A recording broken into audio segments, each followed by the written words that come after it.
So for dinner I got something special. Got king crab legs. Last winter I went up to Nome with my son Nathan and we caught king crab through the ice. I've got this little jar with garlic and butter in it. Just kind of loosen the lid, sit that right by the fire.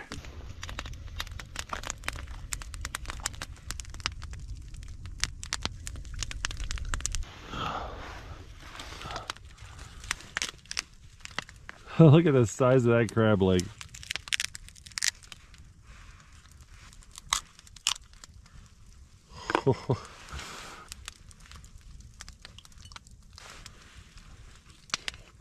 Oh, that was so warm and delicious.